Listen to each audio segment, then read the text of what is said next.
Bueno, vamos a hacer ahora más que una serie, un bloque que integre varias series, una especie de serie de convergencia, de varias series de exposiciones que hemos venido haciendo. ¿Por qué esto? Porque varios temas se intersectan, pues se entrelazan en el acontecimiento mismo, en el acontecimiento mismo de la realidad efectiva, que es sinónimo de complejidad. Entonces vamos a hacer esta exposición desde la perspectiva más auténtica de las dinámicas de la complejidad. Muy bien, entonces hay que tener en cuenta pues las anteriores exposiciones y vamos a hacer el análisis de no solamente los temas que se han venido tratando, sino de la problemática o las problemáticas inherentes e inmanentes y trascendentes al acontecimiento. En ese sentido, vamos a empezar a plantear pues los problemas que ya hemos planteado, pero a replantearlos desde esta perspectiva de la convergencia de varios temas, de varios tópicos, de varias problemáticas, y obviamente que suponen la articulación integrada y dinámica de los distintos planos de intensidad y de los distintos espesores de intensidad que hacen a la complejidad, que es sinónimo de realidad.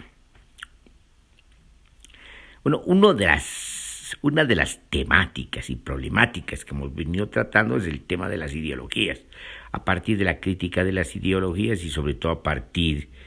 de la perspectiva de la fenomenología, que tiene una concepción de la fenomenología de las ideas dentro del contexto de las distintas fenomenologías que comprenden precisamente la constitución de la materia, la constitución de la naturaleza, es decir, de la materia animada, es decir, la constitución de los cuerpos, la constitución del sujeto, la constitución del alma, la constitución del espíritu,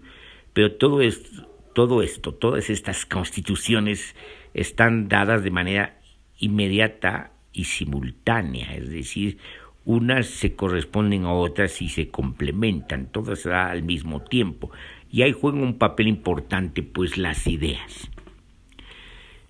Y obviamente las ideas intervienen en la realidad, porque la realidad se constituye a partir precisamente del conjunto de intervenciones, sobre todo del substrato corporal de las percepciones, que suponen el substrato corporal de la mundanidad de las cosas. Y entonces esta mundanidad de las cosas sostiene la mundanidad o el universo de los cuerpos que están entrelazados y que se corresponden y dan lugar a la empatía, y la empatía da lugar precisamente al sujeto, a la subjetividad, a la constitución de la subjetividad, sobre todo la constitución de la conciencia y del yo en sus distintas dimensiones, porque no solamente hay un yo, sino hay un yo que además se diferencia del cogito y de la cogitación, que es pensar, el pensamiento, que a su vez obviamente forma parte de estas fenomenologías integradas que hacen en su complejidad a la realidad, pero sobre todo una realidad que es constituida a partir de un gran actor que es el cuerpo. Estas cosas las hemos expuesto, pero ¿qué nos interesa? Nos interesa tratar de entender por qué en las sociedades humanas se dan determinados comportamientos sociales, determinados comportamientos de masa que terminan legitimando las formas singulares del poder, que es una manera de legitimar las formas abstractas del poder, o el poder como máquina abstracta, como decía Foucault. Entonces, en ese sentido, lo que tenemos pues es esta legitimación, pero la legitimación obviamente es imaginaria. Pero sabemos ahora, a partir de la fenomenología de Husserl, que esta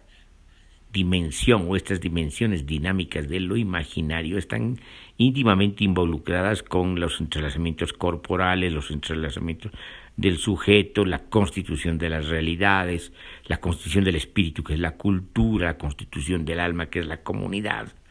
Y por lo tanto, digamos, nos interesa saber cómo funcionan en términos de masa. Bueno, Husserl distingue mucho esta percepción, esta conciencia, esta comprensión y entendimiento que se dan de manera social y colectiva, porque no hay un sujeto solipsista, sino hay un sujeto solipsista que supone el sujeto social, que esto se da cuando las ciencias físico-matemáticas, las ciencias naturales, las ciencias humanas, las ciencias intervienen y por lo tanto también intervienen en la constitución de la realidad, es decir, en esta apertura hacia los horizontes que nos abre la realidad, los horizontes que nos abren estas experiencias, las experiencias corporales, las experiencias sociales, las experiencias del sujeto, las experiencias que suponen precisamente las cogitaciones no solamente singulares, individuales, sino también sociales. Muy bien, pero cuando hablamos del comportamiento de masas, estamos hablando no exactamente de ciencias, aunque las ciencias de alguna manera ya hayan intervenido en la vida singular de los individuos que conforman las masas, en la medida que han asistido a las escuelas y a las universidades, o que han recibido información de alguna manera a través de determinados medios y dispositivos culturales. De todas maneras están ahí las ciencias, pero ahí habría que preguntarse cuáles son las ideas que son preponderantes. Y obviamente hay ideas e ideas. Se habló en un tiempo del sentido común, hay sentidos comunes que son como de alguna manera ideas fosilizadas, ideas ancladas, ideas ancladas como prejuicios que son asumidos como verdades por colectivos, por determinados estratos sociales y populares, pero también por los otros estratos elitarios. Es decir, hay prejuicios y los prejuicios obviamente tienen unas ideas, si ustedes quieren, restringidas, que también intervienen en la realidad y constituyen sus realidades, sus propios horizontes para todos estos estratos. Bueno, cuando hablamos de masa y sobre todo cuando las masas legitiman el poder, las formas del poder que además les afecta, todo poder afecta porque todo poder es dominación.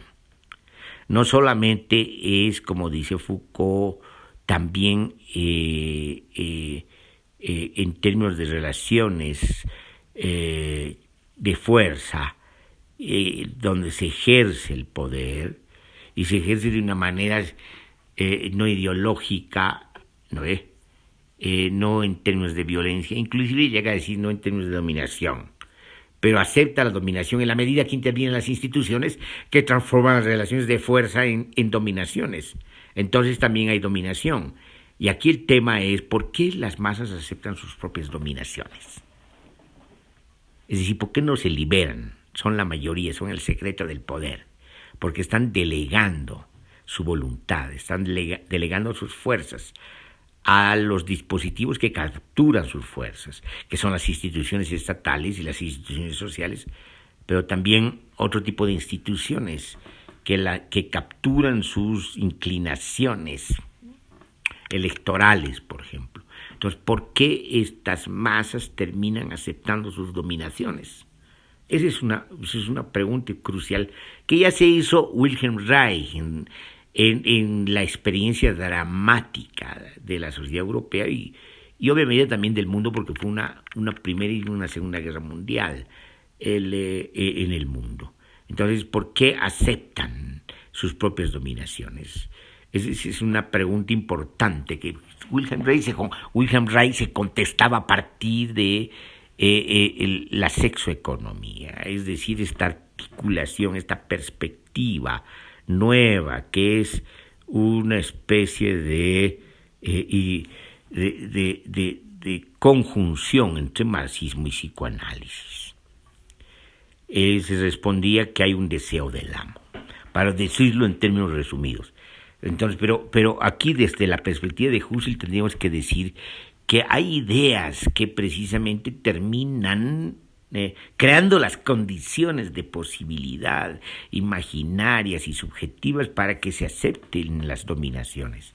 Y esas son determinadas ideas ancladas, heredadas, son el conjunto de prejuicios conglomerados que intervienen como si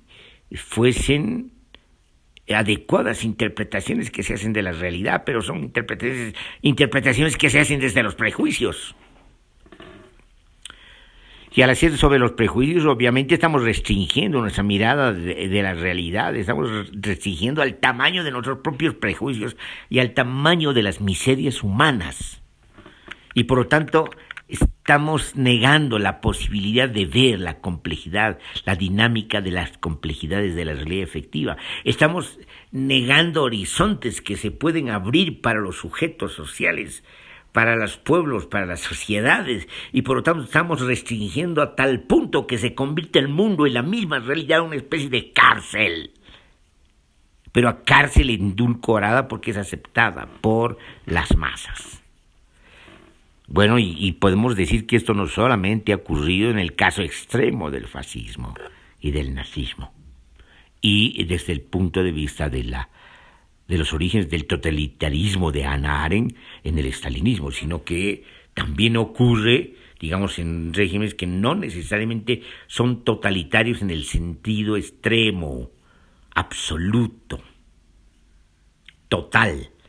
que concibe Hannah Arendt, sino también en otros regímenes, en otras formas políticas, en otras formaciones políticas, en otras formas de Estado, incluyendo al liberal, es decir, todas estas son formas de dominación, unas más edulcoradas que otras, unas más encubiertas que otras, unas más ideologizadas que otras, unas más adormecedoras que otras, unas más evidentes que otras. Entonces, todas son formas de dominación y al final todos terminan aceptando sus formas de dominación y lo único que hacen es elegir, tener un margen de maniobra en la elegibilidad de sus propias dominaciones. Es decir, en el fondo, dicho de manera cruda, están aceptando ser esclavos. Es decir, aceptan su condición de esclavos. Se constituyen como esclavos. Si ustedes quieren, hasta placenteramente. Esa es una relación sadomasoquista con el poder y con el Estado y con las clases dominantes. Y sobre todo con esta casta de políticos de un color y de otro que hablan a nombre del pueblo. Ofrecen promesas que no cumplen y cada vez estas promesas son tan restringidas que se evaporan. A tal punto que ya no hay horizontes que pueda ofrecer la casta política, pero siguen votando por esta casta política. Peor aún, aquella parte de la casta política que habla a nombre del pueblo y se creen los amigos del pueblo, para decirlo metafóricamente. Estos sectores populistas, neopopulistas y el neopopulismo reforzado, que hablan a nombre del pueblo, y a nombre del pueblo endulcoran más las dominaciones, que terminan siendo peores que las liberales porque restringen a tal punto la libertad. No solamente la libertad de expresión, sino la libertad de acción, la libertad del movimiento. Inhiben a tal punto a los sujetos que terminan siendo no solamente sujetos sometidos y sumisos, sino sujetos sin voluntad. Sujetos en el más oscuro del término nihilista, donde han perdido toda voluntad. Entonces, ¿cómo ocurre esto? Ocurre precisamente porque están interviniendo no solamente, claro está, estas ideas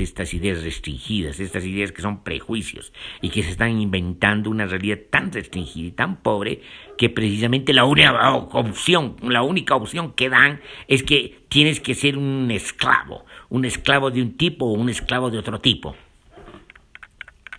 Entonces, esto no solamente se da precisamente a partir de ideas, sino que como esta fenomenología de las ideas o esta fenomenología de los prejuicios está vinculada a un tipo de entrelazamiento de cuerpos, a un tipo de entrelazamiento de relaciones sociales, es decir, un tipo de inclusive entrelazamiento de instituciones con sociedades, es decir, de un tipo de entrelazamientos o entramados de la realidad efectiva, de las dinámicas de la realidad efectiva, dinámicas moleculares y dinámicas molares. En la medida que esto se da, es decir, estas condiciones de posibilidad que tienen que ver con la fenomenología de los prejuicios, en esta misma medida también se da un tipo de relaciones corporales, pues, que precisamente terminan dando lugar a la emergencia y el funcionamiento de estos prejuicios. Y esos entrelazamientos corporales tienen que ser entrelazamientos corporales dolorosos, donde se restringe al máximo el cuerpo, al máximo el placer del cuerpo, hasta, digamos, quitarles sus capacidades sensitivas, sus capacidades perceptuales, y lo único que atinge el cuerpo es precisamente a moverse en un margen muy estrecho, donde solo puede atinar a ser esclavo, es decir, a escoger el trabajo como la única forma alternativa de salida, pero un trabajo cada vez más pobre, más inseguro, que ha perdido inclusive los derechos del trabajo, los derechos sociales, llevando a una precariedad muy grande la condición humana, la condición social y la condición del trabajo. Bueno, eso pasa en la situación a la que nos ha llevado la crisis de sobreproducción del sistema mundo capitalista y las crisis diferidas financieras en una dominación del capitalismo financiero y especulativo y extractivista. Muy bien, entonces, en estas condiciones, donde, digamos, una de las condiciones de posibilidad que son esta fenomenología restringida de los prejuicios, que está íntimamente vinculada y entrelazada y en concomitancia con una restricción de las capacidades de las facultades corporales, un tipo de entrelazamiento corporal que en el intervalo entre dolor y placer está mucho más cerca del dolor que del propio placer. Por lo tanto, se restringe también la capacidad perceptiva corporal, y al restringir la capacidad perceptiva corporal restringimos pues las capacidades también que puede dar esa fenomenología corporal y en términos de, digamos, aperturas sociales y aperturas también ecológicas, en el sentido de que el cuerpo participa en los ecosistemas y en la ecología, y terminaríamos en una restricción catastrófica de los horizontes, donde desaparecen los horizontes y por lo tanto no hay porvenir, solamente hay una especie de presente oscuro. Y ahora, muy bien, no solamente tendríamos que hablar entonces de entrelazamientos corporales restringidos vinculados a entrelazamientos de prejuicios restringidos, es decir, de ideas restringidas a prejuicios, sino también tendríamos que hablar de restricciones del universo de las cosas, en tanto que estamos hablando de la constitución de la materia, donde ya interviene en las sociedades humanas en términos de producción y por lo tanto de intervención en la producción de la ciencia y la tecnología. Entonces se habría restringido también, a pesar de las capacidades de la ciencia y de la tecnología, se habrían restringido las producciones solamente a la producción por la producción y la producción para la valorización del valor y por lo tanto para la acumulación amplia de capital. Se habría, digamos, convertido el horizonte de la ciencia y la tecnología y de la aplicación de la ciencia y la tecnología a tal punto que tampoco aquí hay horizontes, porque lo único que hay es producción para la producción y el único objeto de la producción es el consumo. Entonces, fíjense, entonces hay distintas restricciones, son distintos horizontes que se van restringiendo a tal punto que terminan agobiando a la humanidad, a las sociedades humanas, y a tal punto terminan agobiando lo que hacen desaparecer no solamente su porvenir, sino su alegría de vivir. Entonces estamos ante sociedades deprimidas. Eso es lo que está pasando. Muy bien, entonces, para no ir exponiendo exhaustivamente todas las restricciones de horizontes, porque tendríamos que hablar entonces también de la restricción de los horizontes del alma en tanto comunidad y la restricción de los horizontes del espíritu en tanto cultura. Lyotard ya nos habla del sistema mundo cultural de la banalidad,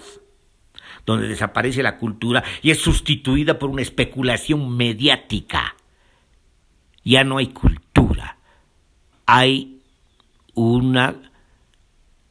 sustitución de la cultura, una sustitución paupérrima de la cultura, pobre de la cultura. Entonces la cultura se habría restringido a tal punto del consumismo mediático y de la artificialidad que también la humanidad no encontraría en la cultura respuestas, sino que va a encontrar edulcorantes, va a encontrar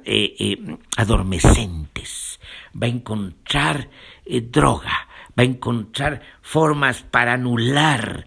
cualquier memoria, cualquier conciencia de su propio dolor, de su propia restricción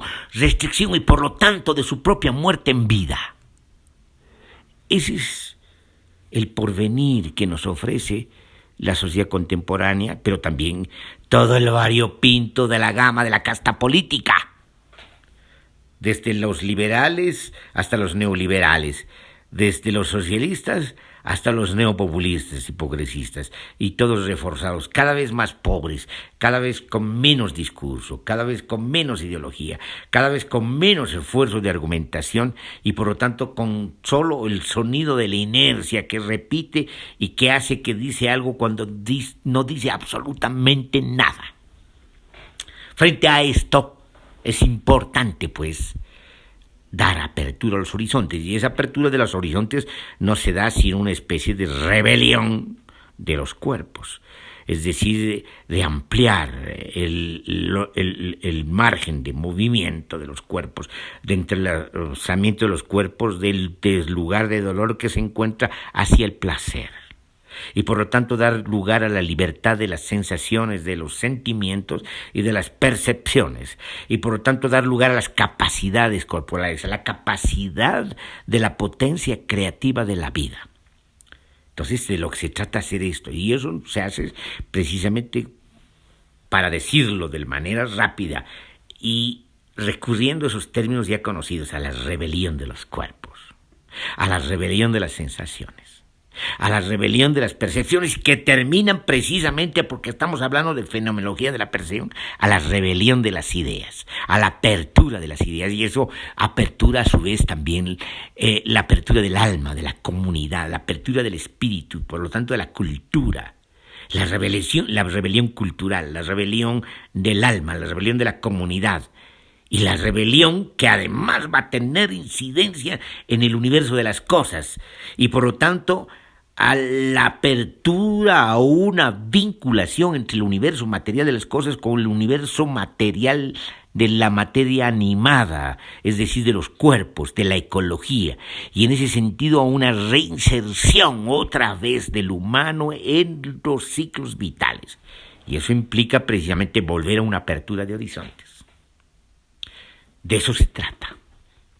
Se trata de la restricción de horizontes hacia la nada de horizontes, o de una apertura de horizontes hacia los horizontes nómadas que se abren a la constante permanente creatividad de la vida,